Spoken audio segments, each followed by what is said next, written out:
Times may alter, but My Cousin Vinny retained its position as the 29th highest-grossing film in America in 1992, surpassing contemporary classics like The Mighty Ducks, Malcolm X, and Howard's End.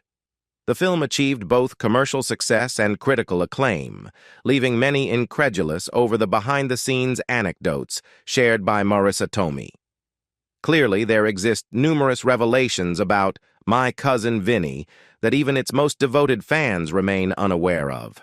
This video will reveal to you the truths about My Cousin Vinny that no other member has dared to say except Marisa. Let's get started. Marisa Tomei found solace in collaborating with Joe Pesci. The dynamic chemistry between Joe Pesci and Marisa Tomei in My Cousin Vinny serves as a cornerstone of the film's success, elevating it from a mere courtroom comedy to a beloved classic. Their on-screen rapport is palpable, a testament to their shared talent and mutual respect, which permeated their off-screen interactions as well. While Pesci's reputation for intense performances precedes him, his collaboration with Tomei on My Cousin Vinny showcased a different facet of his personality. Despite occasional reports of friction with co-stars in the past, such as an incident where he bit Macaulay Culkin during rehearsals for Home Alone, Pesci's partnership with Tomei was characterized by camaraderie and support. In fact, Tomei credits Pesci with advocating for her casting in the film, a gesture she deeply appreciated, particularly since My Cousin Vinny marked her first major motion picture role. Director Jonathan Lynn's instinctive recognition of Tomei's suitability for the role further solidified her presence in the film. According to Tomei, Lynn was immediately convinced of her talent from the moment she delivered her iconic line, "Oh yeah, you blend," in her first scene. A scene that also happened to be her inaugural shot for the film. Tomei's reflections on her experience working with Pesci shed light on the actor's softer side, contrasting with his tough guy persona on screen. In an interview with Watch What Happens Live, Tomei affectionately described Pesci as a softie, revealing that the two would pass the time on set by singing along to Pesci's guitar playing. This revelation not only underscores the warmth of their relationship, but also offers a glimpse into the camaraderie that permeated the film's production. Certain individuals found it inconceivable that Marisa Tomei secured an Oscar for her performance in My Cousin Vinny. Marisa Tomei's portrayal of Mona Lisa Vito in My Cousin Vinny showcased her remarkable talent and established her as a formidable presence on screen. While her performance in the climactic court scene stands as a standout moment, Tomei's ability to consistently hold her own against the formidable Joe Pesci throughout the entire film was equally impressive. Her sharp wit, comedic timing, and undeniable chemistry with Pesci not only elevated their on-screen partnership, but also contributed significantly to the film's overall success. When Tomei received an Oscar nomination for Best Supporting Actress, it was a testament to her exceptional performance. However, her subsequent win came as a surprise to many, not because she lacked merit, but because comedic performances, particularly in lighthearted films like My Cousin Vinny, are often overlooked in favor of more dramatic roles by the Academy. Moreover, Tomei faced stiff competition from acting stalwarts, such as Vanessa Redgrave and Dame Joan Plowright, adding to the unexpectedness of her win. The shock surrounding Tomei's victory led to speculation and rumors, suggesting that a mistake had been made during the announcement. Some claimed that presenter Jack Palance had either misread the name on the envelope or panicked when he couldn't read it, choosing Tomei because her name was still displayed on the teleprompter. However, these rumors were unfounded, as Tomei's win was legitimate, and the Academy took no action to correct any supposed error. Screenwriter Dale Launer didn't have to delve into research for Lisa's testimony. In the iconic courtroom scene of My Cousin Vinny, Marisa Tomei's character, Mona Lisa Vito, delivers a memorable testimony that hinges on her detailed knowledge of old cars. While some viewers may have been skeptical about her ability to recall such specific information, the defense calls upon an unexpected expert witness, Dale Launer, the screenreader of the film. Launer's revelation to the Wrap sheds light on the authenticity of Mona Lisa's testimony.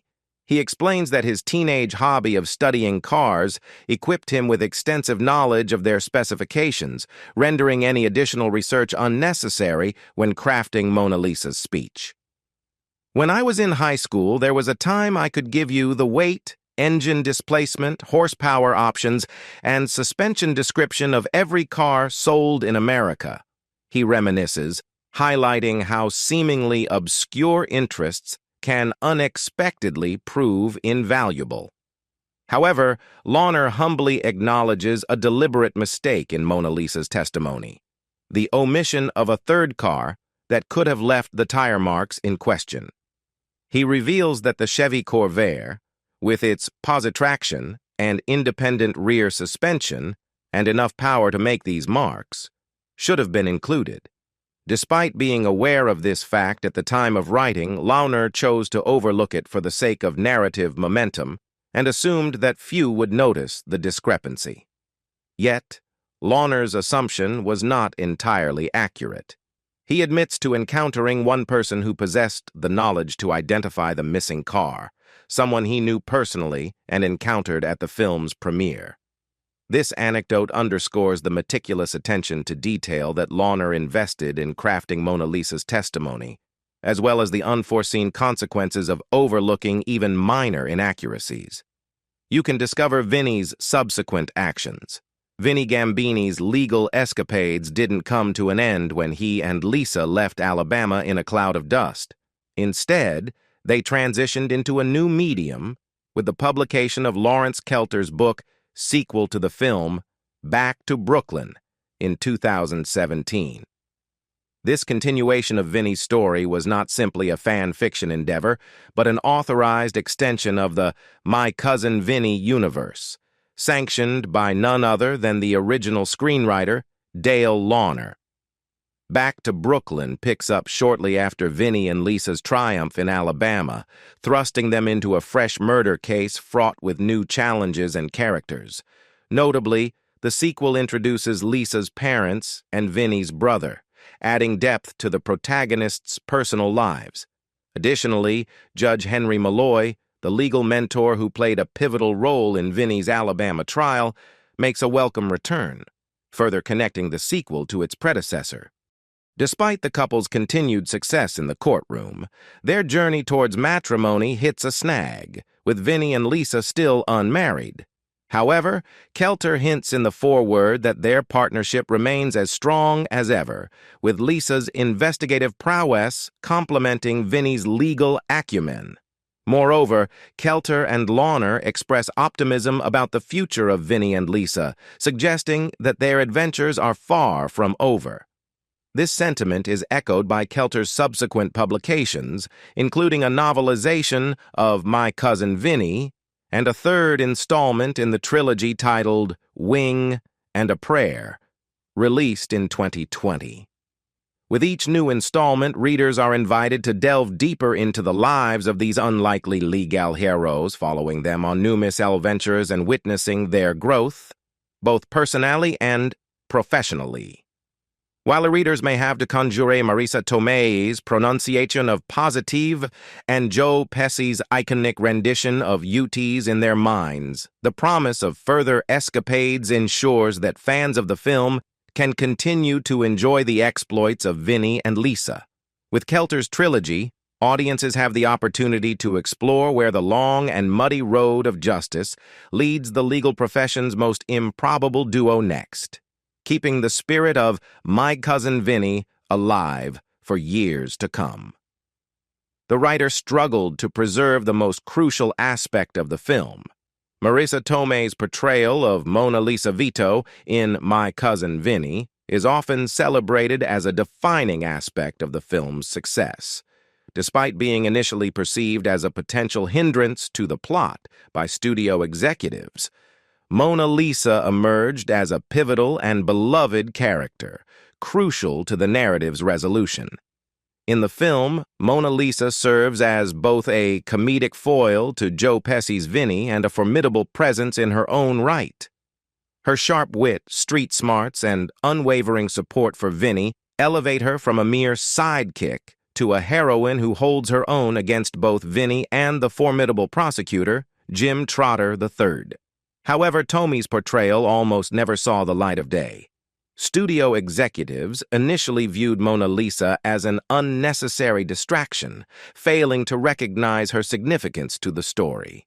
In fact, they even suggested cutting her character entirely, deeming her little more than a nuisance to Vinny's already tumultuous life. Screenwriter Dale Launer faced pressure from the studio to conform to traditional gender norms in storytelling, with executives requesting scenes where Mona Lisa would interrupt Vinny's work to demand attention, a trope common in male-led movies.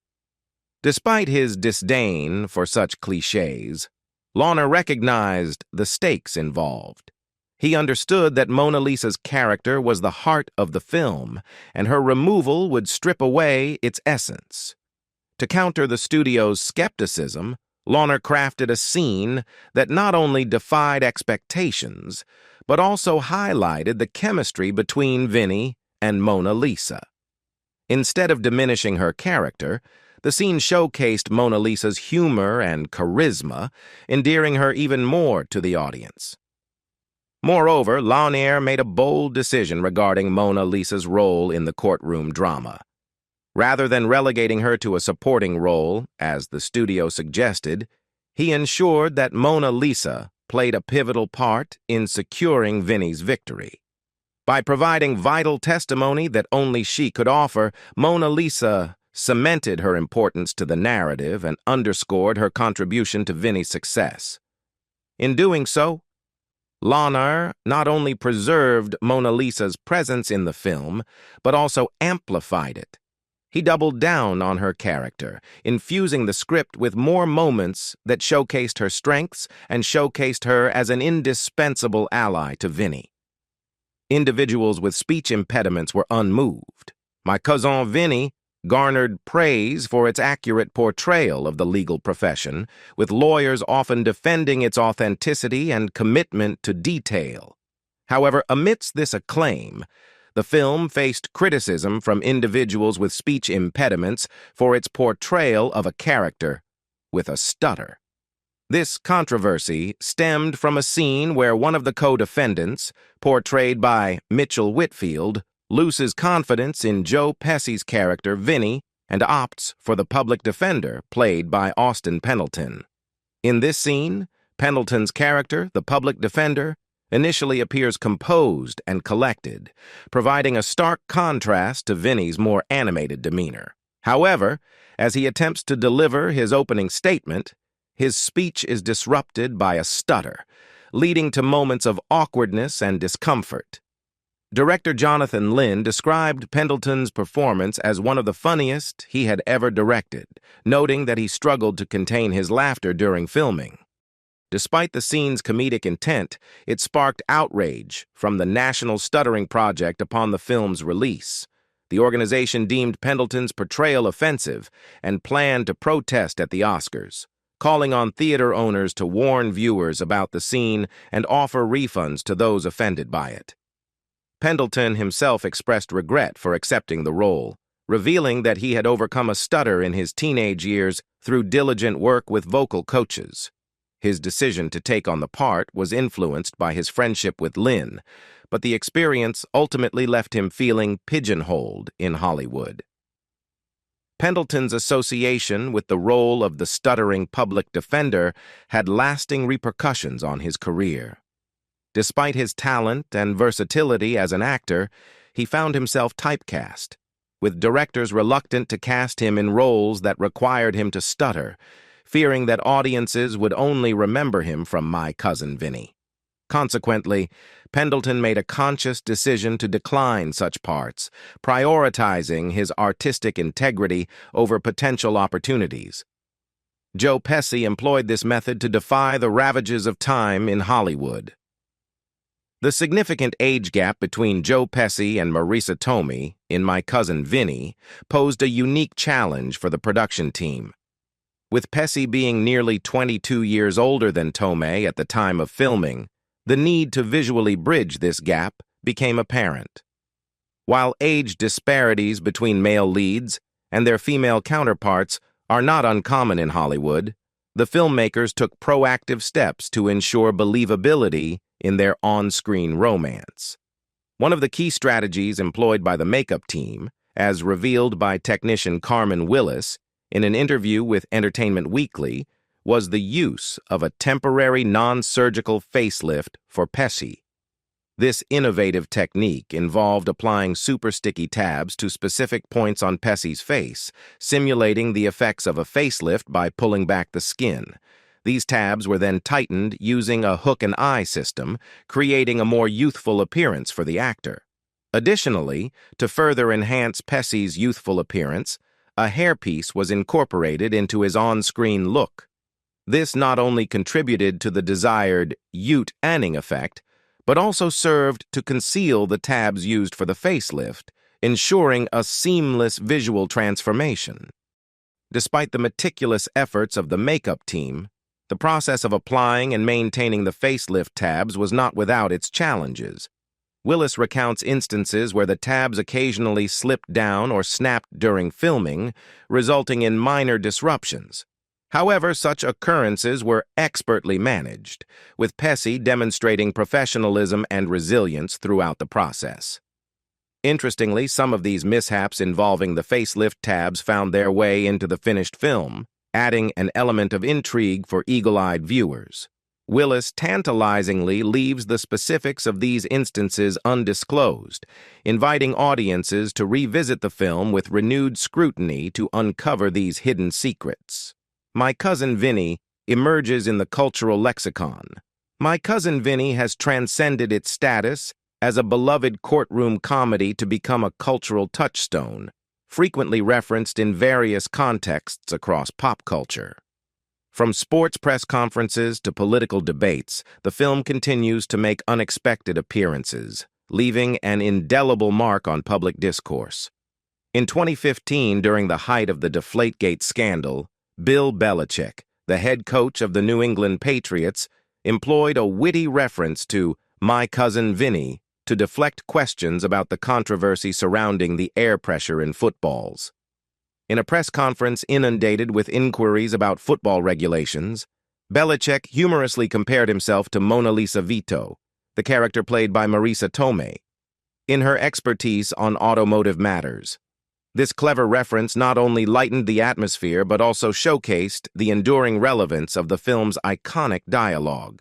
Tomei, upon hearing about Belichick's comment, shared that both she and Joe Pesci exchanged texts about it, adding a delightful layer of interaction between the actors and the real world. Their playful use of emojis further emphasized the lightheartedness of the exchange, highlighting the camaraderie between the cast members. However, not all references to My Cousin Vinny have been met with the same enthusiasm. In a more serious context, the former mayor of New York and legal counsel for Donald Trump, Rudy Giuliani, invoked the film during a press conference where he perpetuated falsehoods about the 2020 presidential election. Giuliani's attempt to draw parallels between himself and the film's protagonist, Vinny, and to the circumstances of the election, drew criticism and mockery from both fans of the film and the general public. Tomei, in response to Giuliani's comments, expressed her disapproval by posting a GIF of her character, Lisa, rolling her eyes on social media, accompanied by the caption, "Mood." This instance exemplifies the film's continued relevance as a source of commentary on contemporary events and its ability to spark conversation and debate. An alternative actor, with ties to the Goodfellas, almost assumed the role of Vinny. Joe Pesci's triumph at the Academy Awards for his portrayal of Tommy DeVito in Goodfellas marked a significant moment in his career. However, this success also shed light on a potential challenge he faced as an actor: typecasting. Pesci had garnered acclaim for his portrayals of violent and volatile characters in films like Goodfellas, Once Upon a Time in America, and even the unexpected hit Home Alone. His intense performances had firmly etched him into the public consciousness as the quintessential tough guy. When director Jonathan Lynn embarked on the journey of bringing My Cousin Vinny to life, he recognized the risk inherent in casting Pesci as the titular character. Vinny Gambini, a street-smart Brooklyn lawyer with a fiery temper, possessed traits reminiscent of Pesci's previous roles. However, unlike the menacing characters audiences were accustomed to seeing Pesci portray, Vinny needed to be endearing. Lynn understood the delicate balance required to ensure that despite his short fuse, Vinny remained a character audiences could root for. This dilemma wasn't lost on screenwriter Dale Launer either. When conceptualizing the character of Vinny, Launer initially envisioned a different actor in the role. Drawing from his experience working on Midnight Run, where Robert De Niro showcased his adeptness at playing the straight man in a comedy, Launer suggested De Niro for the part. In Midnight Run, De Niro's portrayal of the stoic bounty hunter complemented the eccentricities of his co-star, creating a dynamic that resonated with audiences. However, Launer's proposition met resistance.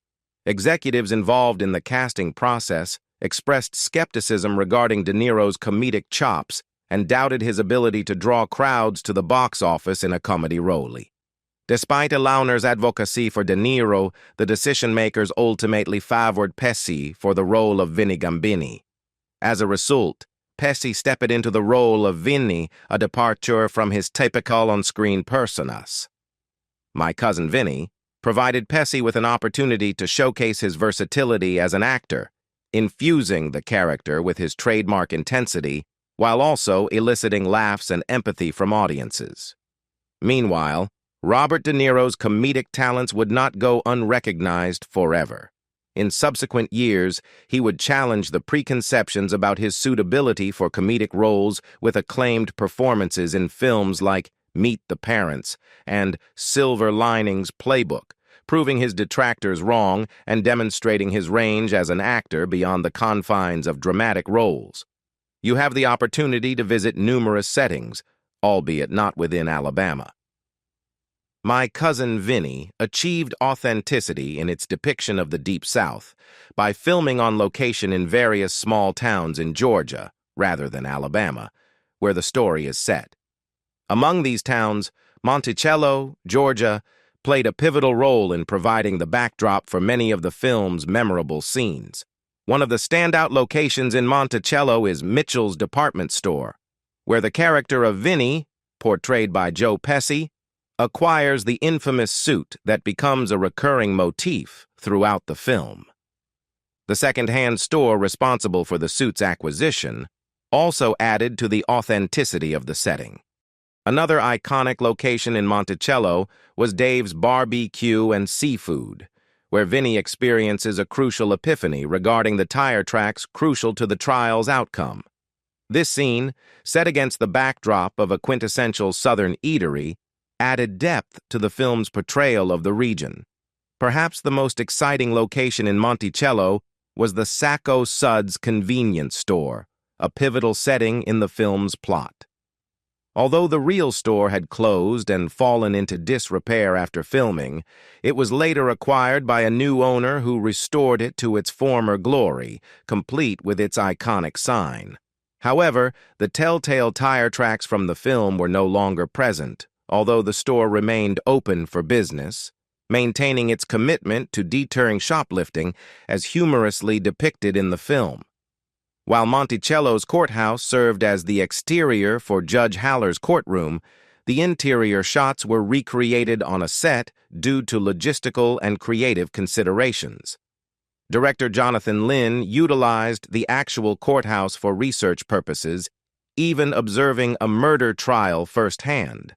However, the decision to recreate the courtroom on a set allowed for greater flexibility in shooting, accommodating the need for dynamic angles and weather effects essential to the film's visual storytelling. Vinny is a composite of genuine individuals. The genesis of My Cousin Vinny lies in a blend of real-world anecdotes and creative speculation, weaving together elements of legal folklore and personal experiences to craft a unique and memorable narrative. While there may not be a documented case of a Brooklyn lawyer triumphantly defending two youths in a Southern murder trial, the film's screenwriter, Dale Launer, drew inspiration from a peculiar aspect of legal practice, the ability to retake the bar exam multiple times. In an interview with the American Bar Association, ABA Journal, Launer revealed that the initial spark for the film's plot ignited in the 1970s when he learned about the possibility of taking the bar exam repeatedly. The notion fascinated him, prompting introspection on how it might feel to discover that one's legal representation had struggled through numerous attempts to pass the bar. This curiosity led Launer down a path of speculative humor, culminating in the scenario of a novice lawyer from Brooklyn finding himself thrust into the unfamiliar territory of a Southern courtroom. Furthermore, Joe Pesci, who portrayed the titular character, drew upon his own upbringing and experiences when crafting Vinny Gambini. Pesci's immersion in the world of wise guys, particularly evident in his role in Goodfellas, provided him with insights into the nuances of personality and behavior prevalent in certain neighborhoods.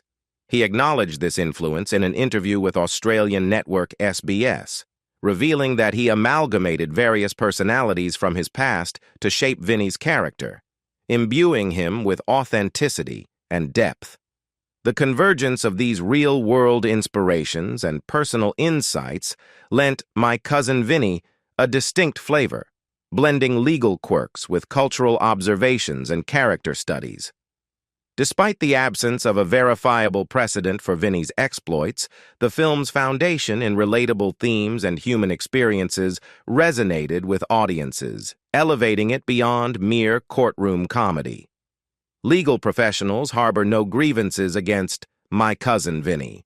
While Hollywood often gravitates towards legal thrillers, legal professionals frequently scrutinize them for their inaccuracies. However, My Cousin Vinny has managed to earn the admiration of many within the legal community, even being utilized as a training tool in law schools. The film's popularity among legal practitioners is evidenced by its ranking at number 3 on the American Bar Association, ABA, Journal's list of top 25 movies, with esteemed classics like To Kill a Mockingbird and 12 Angry Men claiming the top spots. The widespread appeal of My Cousin Vinny can be attributed, in part, to the meticulous attention to detail exhibited by its creators, screenwriter Dale Launer and director Jonathan Lynn. Launer's approach to research, as detailed by Screencraft, involved consulting with a litigator friend to ensure accuracy in the film's legal proceedings. Despite pushback from the litigator on certain aspects deemed too mundane for a movie audience, Launer remained steadfast in his pursuit of authenticity, advocating for a deeper exploration of legal intricacies. Similarly, Lynn's academic background in law, holding an M.A. from Cambridge University, equipped him with a nuanced understanding of legal procedures. Throughout filming, Lynn made deliberate adjustments to the action to ensure that the depiction of the trial remained as faithful to reality as possible. This commitment to accuracy resonates throughout the film, elevating its credibility among legal professionals.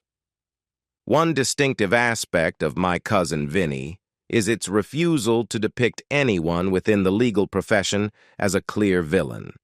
As Lynn articulated in an interview with Abnormal Use, the judge and prosecutor are portrayed as competent and fair individuals, challenging the conventional narrative of corruption often associated with courtroom dramas. This nuanced portrayal reflects a refreshing perspective on the legal system, presenting a scenario where justice is achieved through adherence to protocol rather than sensationalism. What do you think about My Cousin Vinny's secrets? Leave us your comments in the section below. We hope you have found this helpful video. Don't forget to leave a like, share, and subscribe to the channel if you like it. Thank you for watching this and see you in the next videos. Goodbye.